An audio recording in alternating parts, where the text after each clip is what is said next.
During the morning rush hour, the train station was packed with people. What caught my eye, right in front of the ticket gates, was a woman who had been bumped into by a man walking with momentum, causing her to kneel on the ground. In the process, her glasses fell off her face and landed on the ground. A passerby who walked past her stepped on and crushed those glasses. The sound of a crack echoed in my ears. In shock from the scene unfolding before me, I quickly approached the woman and spoke to her. "Are you okay? My name is John. I'm a 42-year-old single man who has never been popular with the ladies, having no girlfriend for as long as I've lived. Since graduating from college, I've always worked at the headquarters of a major travel agency, living a life without any significant promotions. I don't really have any hobbies, and my only pleasure is going to explore cafes on weekends. I don't have any friends to hang out with either, but I always thought I was pretty happy. The job is easy, my income is stable, and financially, I'm doing just fine. My parents back home are healthy, without any illnesses, living their lives in good spirits. However, a time came that threatened my peaceful life. There was a change in my department's management. The new boss was named Richard, 5 years older than me, and he had a terrible attitude, always picking on others. He always made fun of me for being single. Is that why you're over 40 and still can't get married? I guess even women can tell when a guy's incompetent at work. Every day, I was subjected to such constant snide remarks, and no matter what I did, I was always criticized. This wore me down mentally, and the little motivation I had for my job completely vanished. I'd admit I'm not the best at my job. I'm clumsy, slow, and I tend to make careless mistakes. It's hard for me to learn new things, and I just mechanically go through my daily tasks without being able to adapt to unexpected situations. Still, I believed I was doing my best in my own way, but to my boss, I seemed to be nothing but a source of irritation. Then, one day, I got a sudden call from my boss Richard, who was on a business trip in a remote area, perhaps somewhere like Nebraska. He was furious. "John, you gave me the wrong time for today's meeting, didn't you?" The client was livid. "What are you going to do about it?" "Wait, what are you talking about? You told me the meeting was at 4:00 p.m., right?" "It wasn't at 4:00 p.m. It was at 2:00 p.m. We were 2 hours late. Do you realize how embarrassing that was?" "But I clearly told you it was at 2:00 p.m. "Shut up. Just shut up, you useless fool." I remember clearly telling him it was at 2:00 p.m. It wasn't my mistake, but Richard wasn't willing to listen. "Because of you, we couldn't seal the deal with the client's hotel. We traveled all the way out here for nothing. This is on you, and you will be held responsible." Today's meeting was with a long-established luxury inn in a popular tourist destination. If we couldn't secure a contract with them, it would be a significant blow to our company.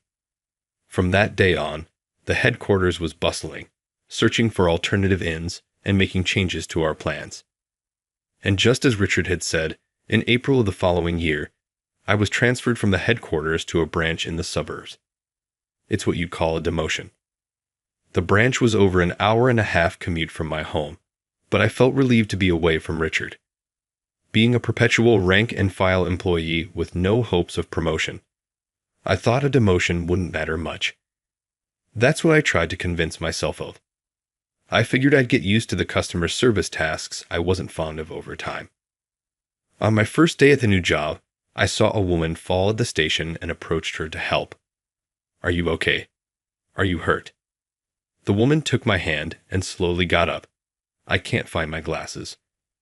"I can't see anything without them," she said with concern. But her glasses had been smashed on the ground. When I explained this to her, she looked distressed. "What am I going to do? The optician won't be available at this hour. I can't go to work like this." The woman was a beautiful individual, probably in her early 30s. "Do you have a spare pair of glasses at home?" I asked, and she nodded. "Yes, I have an old pair I used to wear." "In that case, Let your workplace know you'll be late and head back home. I'll guide you to the taxi stand. Really? Thank you so much for your kindness. She bowed deeply in gratitude. Afterward, I let her hold onto my arm and led her to the taxi stand in front of the station. She thanked me repeatedly, got into a taxi, and left. Darn it, I need to get to the office quickly today. ***, my first day at the new branch ***. I've been transferred to helping a woman with broken glasses at the station, and then being late was totally unexpected.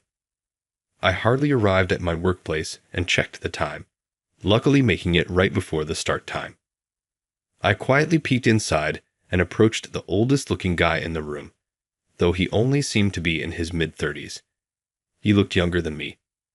Hello, I'm John, transferred here from the headquarters. Oh, you're John. I've heard about you.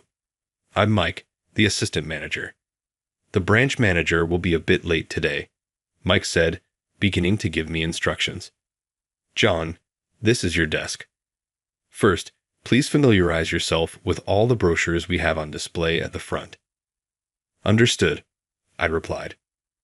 I followed his instructions, picking up each travel brochure from the front and began reviewing them at my desk. About an hour later, a woman entered the office. Good morning, Emily greeted her. Morning. Sorry I'm late, she responded. I looked up from my desk to see her face. Oh, I couldn't help but exclaim. Turns out the woman referred to as the manager was the same woman I helped at the station this morning, the one who broke her glasses. However, she didn't seem to recognize me. It made sense. She couldn't see my face back then without her glasses. Have we met somewhere before? She asked with a puzzled look after I unintentionally raised my voice. Ah, no. I mistook you for someone else. I blurted out the response without thinking. I see. I'm the branch manager, Emily. Nice to meet you, she said with a smile, her brown-framed glasses suiting her perfectly. And so my first day at the branch began. That evening, the staff threw a welcome party for me. We gathered around a table at a local bar near the office, toasted, and engaged in various conversations. Emily sat next to me. Honestly, having a boss who's probably a decade younger and a woman at that seemed a bit awkward. But once I got to know her, I found that Emily was a very polite woman who showed proper respect for her elders, even to a subordinate like me. At the same time, she didn't hold back when she needed to say something as a superior, making it easy to work with her. You work at a slow pace, but you are very meticulous, aren't you? With your calm and gentle way of speaking, I bet the customers like you, Emily complimented me. Even when I made small mistakes, she said, everyone makes mistakes. As long as you take responsibility and handle it properly, it's all good. She would encourage me, and I grew quite fond of her. She's a stark contrast to my former boss. She's a good person. Not just the manager, but all the staff were kind and cheerful, creating a warm and friendly work environment. Thanks to Emily, I gradually gained confidence, got used to the customer service tasks, and began to enjoy my work, seeing the satisfied faces of the customers I attended to, which gave me a pleasant sense of accomplishment. However, one day after work, I decided to grab a drink and a bite to eat. I stopped by a local tavern near the office by myself. Isn't that Emily and the assistant manager? Unaware of my presence, they were engaged in a conversation. If things keep going this way, our branch is headed for closure. We only have a month left until the headquarters deadline. Catching up now seems tough. Closure? What's going on here? I couldn't help but eavesdrop on their conversation. Emily, noticing me, seemed taken aback. John, did you hear our conversation? Emily, what do you mean by closure? What's going to happen to our branch, to all of us? Well, now that you've heard, it's only fair to fill you in, she sighed. I was invited to join their table. The truth is our branch has the lowest sales in the entire country. The headquarters told us that if we don't move up to at least the top 20 by the end of next month, they'll close our branch. Top 20. That's a tall order. Our company has over 50 branches nationwide. Jumping from the very bottom to more than halfway up the rankings seems almost impossible. With these thoughts, I looked at Emily's face, and she looked as if she was on the verge of tears. I love everyone at our branch so much, but if we close down, everyone will be scattered apart. I just can't bear that thought, she said, tears welling up in her eyes. Seeing her like that, I couldn't help but muster all my courage and say, "Don't worry, Emily. We still have time.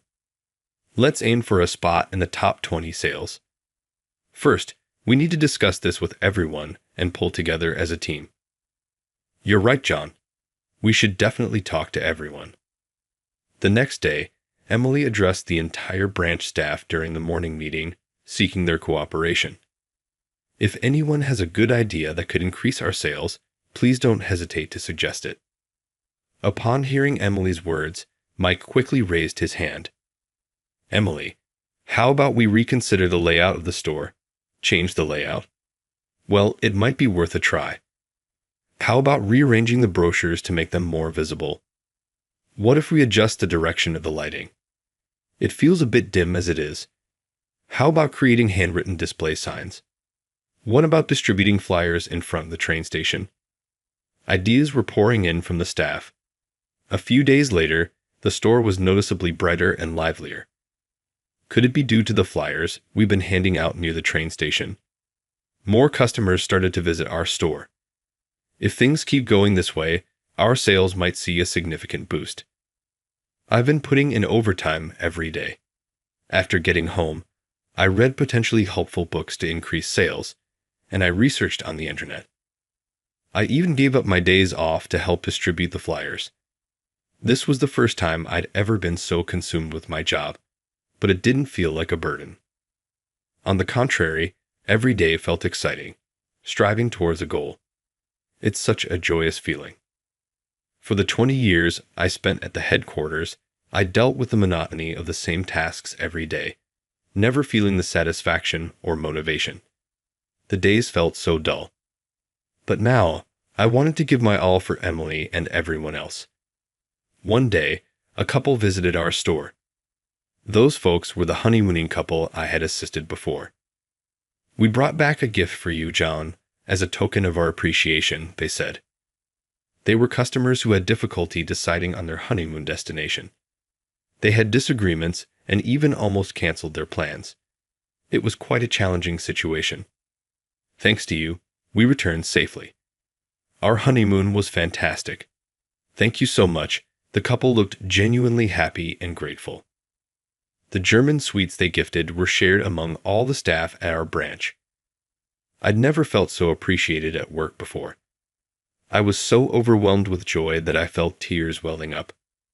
I decided then and there to continue serving all our customers wholeheartedly.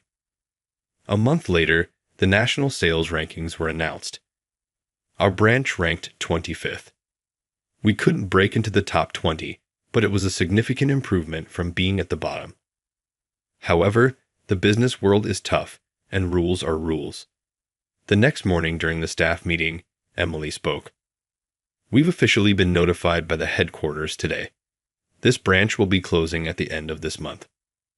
The staff were visibly deflated, with some even breaking into tears.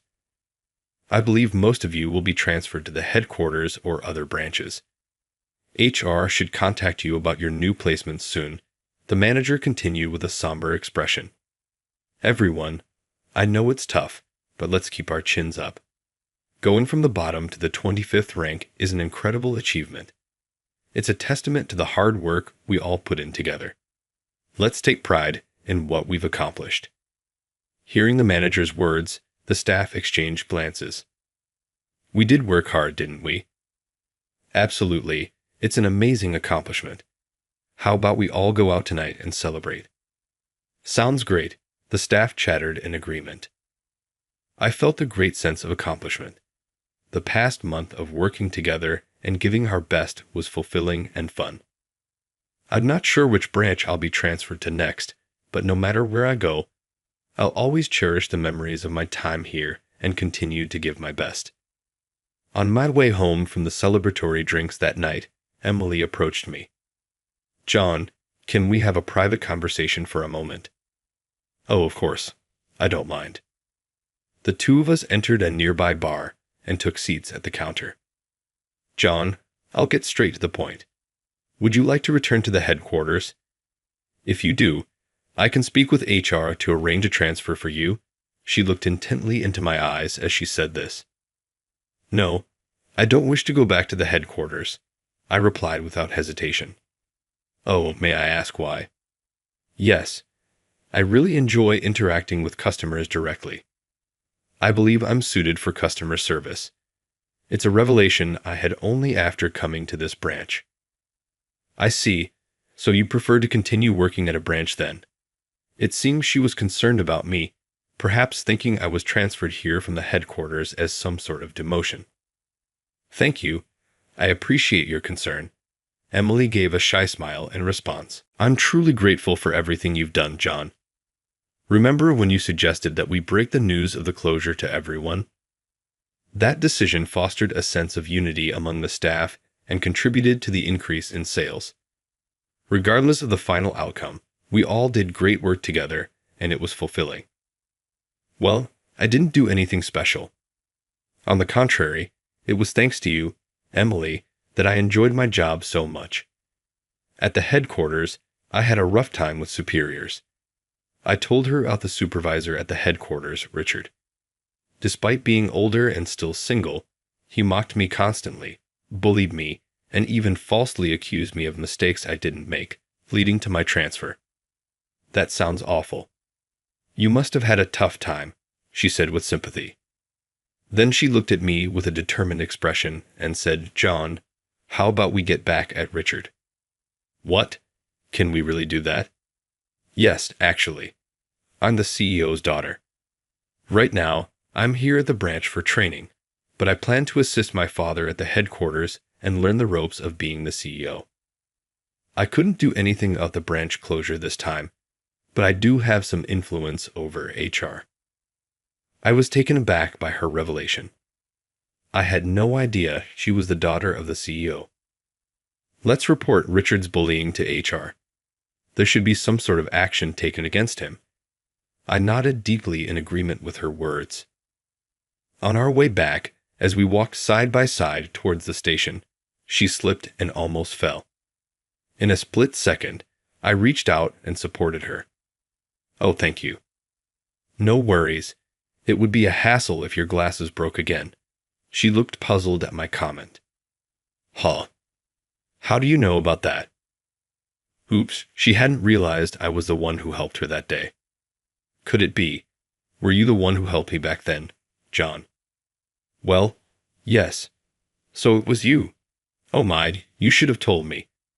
My glasses were off and I couldn't see clearly. I'm sorry I didn't recognize you."